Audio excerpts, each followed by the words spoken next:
మేము ఇక పైకి ఎక్కుదాం అనుకొని రేకులు ఎక్కినాం, ఇంటి రేకులు. ఇంటి రేకులు ఎక్కి ఒక 7:30, 8కి అప్పుడు ఎక్కినాం. 1:30 దాకా పైనే ఉన్నాం. 12:50కి అప్పుడు జాకెట్స్ పంపించారు మాకు డ్రోన్ల నుంచి. ఒక హాఫ్ అన్ అవర్ ఉన్నాం. ఒక లాస్ట్ గది అనమాట. మాకు 4 గదులు ఉంటే 3 గదులు కూలిపోయినాయి. ఒక గది మీద నిలబడ్డాం మేము. అయితే ఆ గది ఊరు గోల్తోంతో ముగ్గురం కలిసి నీళ్ళలో కొట్టకపోయినాం.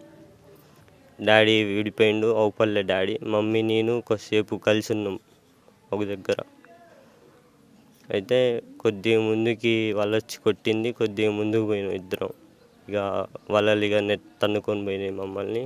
ఇక అవుపల్లె మమ్మీ.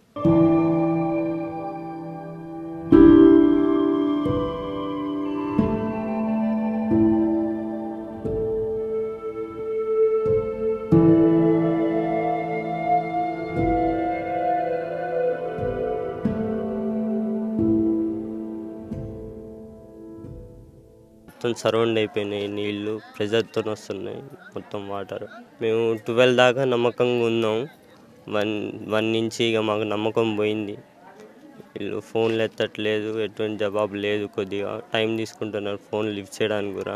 అల్లారి పొద్దున పూట ఫోన్ చేసి చుట్టూ గమ్ముతుందమ్మ వరద, నేను బయటికి రాలేని పరిస్థితిలో ఉండమ్మా అన్నది అని ఫోన్ పెట్టేసింది. నా బిడ్డలు చెప్పిన మాట ఇది నాకు.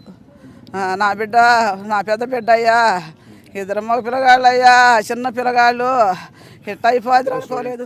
ఇప్పుడు ఏంటంటే ఇల్లు పూర్తిగా ధ్వంసం అయిపోయింది. అక్కడ ఉన్న ఎక్విప్మెంట్ కూడా ఏమీ లేదు.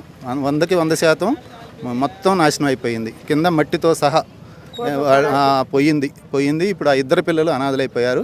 ప్రభుత్వం వాళ్ళిద్దరికీ పిల్లల చదువుకు కావాల్సిన ఏర్పాటు చేసి వాళ్ళని ఆదరిస్తే అదే మాకు సంతోషం.